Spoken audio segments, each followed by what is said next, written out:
तो मूसा पर्वत पर चढ़ गया। देखो ये व्यक्ति को 18 लाख लोग जो कर नहीं पाया, इस व्यक्ति ने कर बताया। तब मूसा पर्वत पर चढ़ गया और बादल ने पर्वत को छा लिया। बादल पर्वत पर छा गया। निर्गमन 24:16। हाँ तब यहोवा के तेज ने हाँ सीने पर्वत पर निवास किया हाँ और वो बादल हाँ उस पर 6 दिन तक छाया रहा। हाँ। और 7वें दिन उसने मूसा को बादल के बीच में से पुकारा। वाह। आगे दो प्रकार के लोग, दो प्रकार के लोग, एक है 18 लाख लोग, एक है मूसा। दोनों का प्रतिक्रिया देखो परमेश्वर की ओर। आमेन। निर्गमन 24 का 24 का 17। और इजरायलियों की दृष्टि में, इजराइल की दृष्टि में यहोवा का तेज यहोवा का तेज पर्वत की चोटी पर, पर्वत के चोटी पर प्रचंड आग सा देख पड़ता था। यानी भस्म करने वाला आग से था।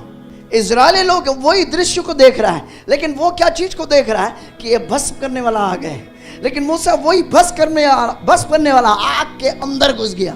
आगे तब मूसा बादल के बीच में प्रवेश करके पर्वत पर चढ़ गया। और मूसा पर्वत पर 40 दिन और 40 रात रहा। वाह। वो अपने परमेश्वर के साथ 40 दिन 40 रात रहा। उसका मतलब उस आग में महिमा से भरा वो रूप के साथ आप रह सकता है। आगे अब प्रेरितों के काम 2:1। जब पेंटिकोस्त के दिन आया तो वे सब एक जगह इकट्ठे वे थे। सब एक जगह इकट्ठे हुए और एकाएक अचानक आकाश से बड़ी आंधी की सी सनाहट का शब्द हुआ। ओके। और उसे सारा घर जहाँ वे बैठे थे गूंज गया। और उन्हें आग किसी जीवे फटती हुई दिखाई दिया। और उनमें से हर एक के ऊपर 8 हरी। आके और वे सब पवित्र आत्मा से भर गए। पवित्र आत्मा से भर गया।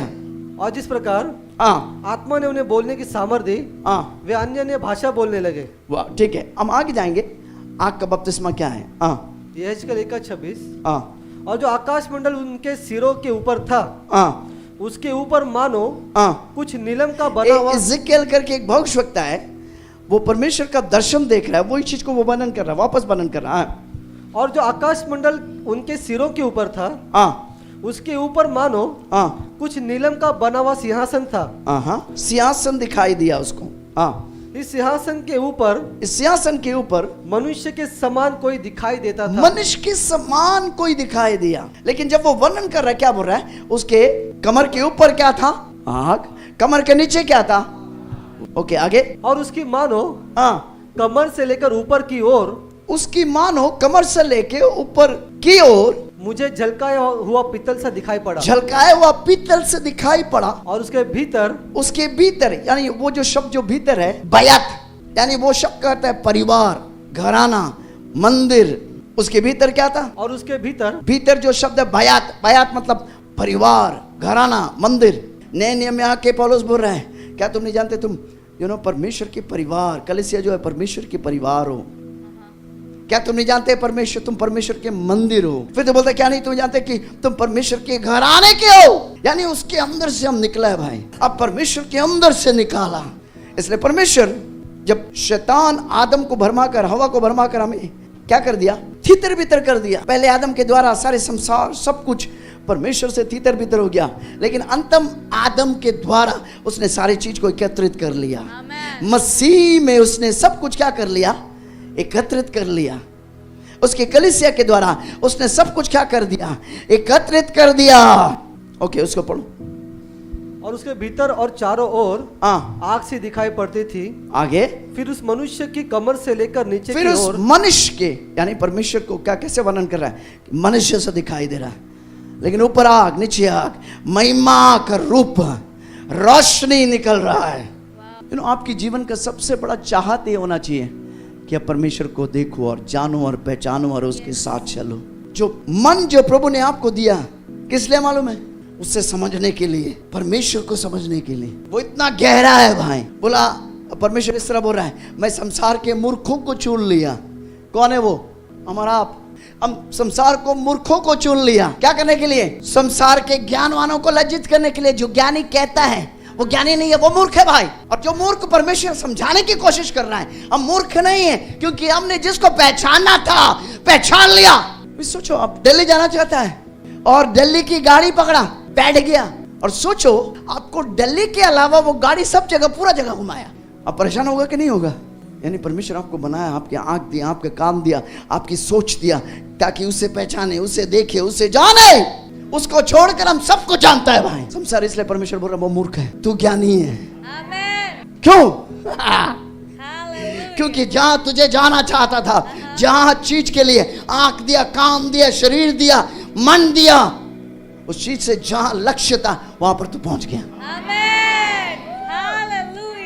आगे आगे उसको पढ़ो जल्दी। फिर उस मनुष्य की कमर से लेकर नीचे की ओर भी मुझे कुछ आग सी दिखाई पड़ती थी और उसके चारों ओर प्रकाश था। ओके आगे। इब्रानी 2:11। देखो ये वही चीज बोल रहा है जो इज़ेकियल 1:127 बोल रहा है।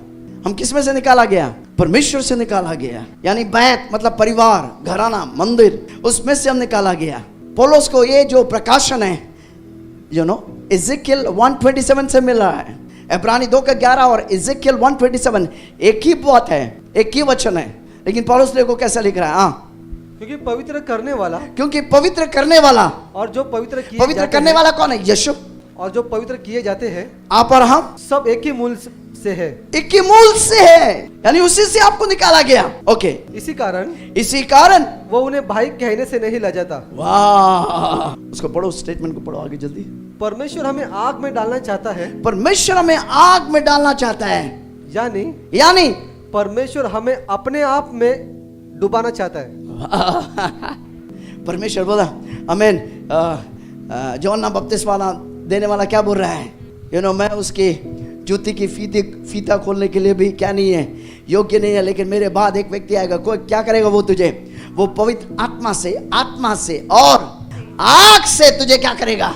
आग से बपतिस्मा देगा, मतलब वो अपने आप में तुझे डुबा देगा। आपको मालूम पौलुस बोलते हैं अब मैं नहीं रहा, मुझ में मसीह जिंदा है। तेरे अस्तित्व खो जाते हैं, उसमें हम डूब जाते हैं। पौलुस बोला अब जीना मसीह, मरना लाभ, यानी जी रहा है, मसीह में जी रहा है भाई। ओके जल्दी पढ़ना उससे। उदाहरण के लिए जब लोहे को आग में डालते हैं, लोहे को आग में डालता है, लोहा आप है समझ लेना, तब लोहा आग बन जाता है। लोहा क्या बन जाता है? आग बन जाता है भाई। उसका रंग बदल जाता है, उसका रंग बदल जाता है, लोहे का रंग बदल जाता है, उसका चरित्र बदल जाता है, उसका चरित्र बदल जाता है। लोहे को अपने आप में छोड़ देंगे तो लोहे का एक प्रॉब्लम है भाई, क्योंकि लोहे से मैं आपको तुलना कर रहा हूँ, वो अपने आप को छोड़ देगा, अपने आप में छोड़ देगा, तो वो क्या पकड़ लेगा? तो वो जंग पकड़ लेगा, जंगी हो जाएगा। तुझे अपने आप में छोड़ देगा तो पाप पकड़ लेगा, संसार की पाप तुझे पकड़ लेगा, यू विल बिकम रस्टी। तो उसको आग में डाल के रखना अच्छा है। ओके आगे। अच्छा, लोग को अपने आप में छोड़ देगा तो वो जंग पकड़ लेगा, इसलिए उसका आग में रहना आवश्यक है। वाह हालेलुया। यीशु मसीह भी अलग रीति से यही चीज को बोल रहा है। यूहन्ना 14:1 तुम्हारा मन व्याकुल ना हो, तुम परमेश्वर पर विश्वास रखते हो तो मुझ पर भी विश्वास रखो। ओके। मेरे पिता के घर में बहुत से रहने के स्थान है। यदि ना होते तो मैं तुमसे कह देता, क्योंकि मैं तुम्हारे लिए जगह तैयार करने जाता हूँ। कौन से जगह तैयार करने के लिए जाता हूँ। ओके। और यदि मैं जाकर तुम्हारे लिए जगह तैयार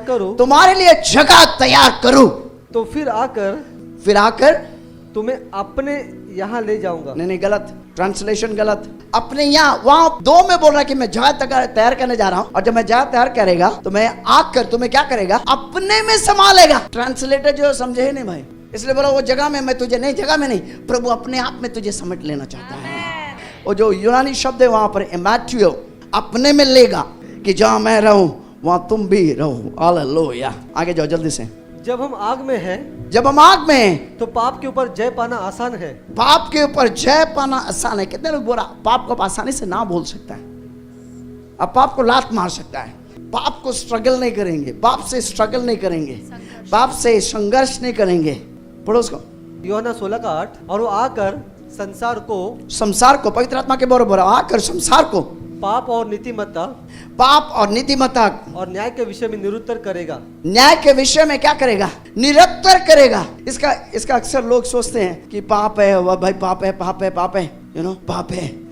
पाप करने के बाद उसको ऐसा कर देगा कि बेचारा रोते रहेगा, पाप करने के बाद मैं पापी हूं, मैं पापी हूं। प्रचारक ये चीज को समझा ऐसा कि वो आकर, यानी पवित्र आत्मा के विषय में बोला, वो आकर संसार को क्या करेगा? पाप और नीतिमत्ता और न्याय के विषय में निरुत्तर करेगा। इसका मतलब क्या मालूम है? जब एक बार आप आग में डुबा दिया जाएगा, अंदर से आग भर जाएगा, जब पाप जब बाहर आएगा, वो तुझे सामर्थ्य देगा कि वो पाप जो आग जो तेरे अंदर से निकले, वो पाप को जलाकर राख कर देगा। Amen. It will not be a struggle. वो आपके लिए संघर्ष नहीं होगा भाई। पाप को तू आसानी से ना बोल सकता है, उसके ऊपर फांद कर चल सकता है, क्योंकि अंदर से तू आग से भर गया, तुझे आग के अंदर डाल दिया गया। कितने लोग यहाँ कोई ना कोई पाप से संघर्ष करते हैं? जब आग में डूबे क्या होगा? क्योंकि तू आग के अंदर है, वो आग तुझे सामर्थ देगा, सामर्थ से भर देगा, और वो आग जो है पाप को जलाकर राख कर देगा। आसानी से तू पाप को ना बोल सकता है। कितने लोग आग का बपतिस्मा चाहता है? बोलो मैं चाहता हूं। यूहन्ना 16 उसका 8, और वो आकर संसार को क्या करेगा? पाप और नीतिमत्ता और न्याय के विषय में क्या करेगा? निरुत्तर करेगा। वे विचार, मैं नहीं करूंगा, नहीं गंदा है ना, फिर भी सामने जा रहे शरीर, मजा आते।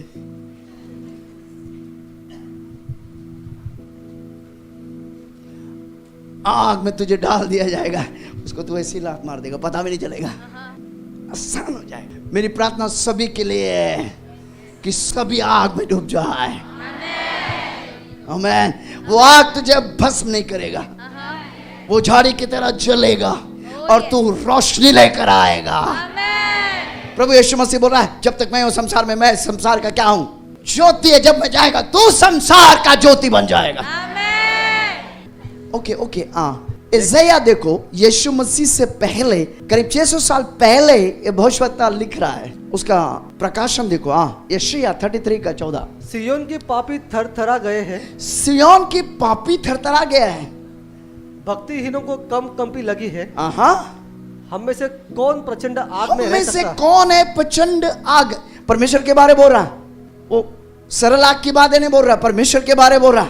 हम में से कौन है, वो सवाल पूछ रहा है भाई। उसका मतलब जब पापी आग में डाल दिया, पाप उसका जलकर राख हो जाएगा। हम में से कौन है जो प्रचंड आग में रह सकता है? आगे, हम में से कौन है उस आग में बना रह सकता है? आग में बना रह सकता है जो कभी नहीं बुझेगी। परमेश्वर के बारे बोल रहा है, वो दर्शन देख रहा है, वो आग में देख रहा है, वो नए नियम के कलीसिया को देख रहा है कि वो आग में जल रहा है, और बोल रहा है ऐसा कैसा है, ये क्या मैं देख रहा हूं? वो समझ में नहीं आ रहा था। नए नियम के कलीसिया के बारे में वो देख रहा है कि आग में वो चल रहा है। मैं किसी के हड्डी को देख रहा हूं, आपके हड्डी ज्ञापता सही हो गया इस वक्त। किसकी हड्डी पता नहीं, किसी का ज्ञापता इस वक्त सही हो गया। प्रभु ने आपकी हड्डी को सही कर दिया। Thank you Lord Jesus, thank you Lord Jesus. Hallelujah. Praise जी, एकदम एक्यूरेट टेस्टिमनी। जैसे अभी आपने स्पष्ट रीति से भविष्यवाणी की कि आप देख रहे हैं किसी का जो हड्डी का जो गैप है वो प्रभु चंगा कर रहा है। ये बहन आज हमारी कलीसिया में पहली बार आई है, और इनके गर्दन के हड्डी में C3 to C7 वो जो गैप था, यीशु के लिए hallelujah. This is amazing amazing amazing truly. इनके जो गर्दन, आप पहली बार आ रहा है? हाँ, पहली बार यहाँ पर पहली बार आ रहा है, आपको पता भी नहीं क्या चल रहा है। ओके आमेन। ओके तो प्रेज जी, आपने जैसे आपने स्पष्ट रीति से कहा कि आप देख रहे किसी का गर्दन का जो, किसी का हड्डी का जो गैप है वो प्रभु चंगा कर रहा है। और ये बहन जो है अपनी गर्दन को हिला भी नहीं पाती थी क्योंकि 4 हड्डियों के बीच में गैप था। लेकिन प्रेज जी, जैसे अभी आपने भविष्यवाणी की, बहन ने भविष्यवाणी को ग्रहण किया, और ये बहन अभी अपना गर्दन हिला के देख रही है, वो आसानी से, जो पहले बहुत दुखता था, उनको बहुत ही दर्द होता था, अभी कोई दर्द नहीं, आसानी से अपना गर्दन को हिला पा रही। इसलिए बहन परमेश्वर आपको धन्यवाद करती है। वाह वाह वाह वाह वाह वाह। Did you say this? एक कौन सा? Where is it? I Okay. This is this one.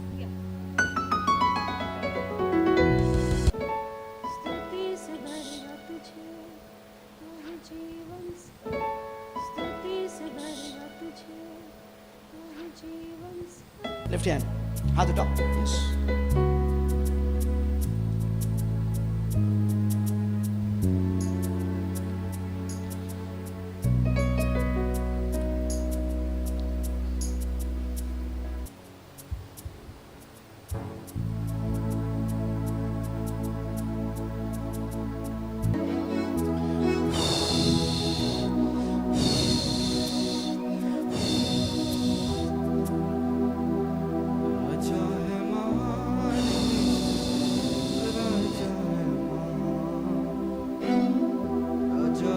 घोषणा कर देता हूँ, सिर से लेके पांव तक इस पर चंगा होगी यीशु के नाम पे।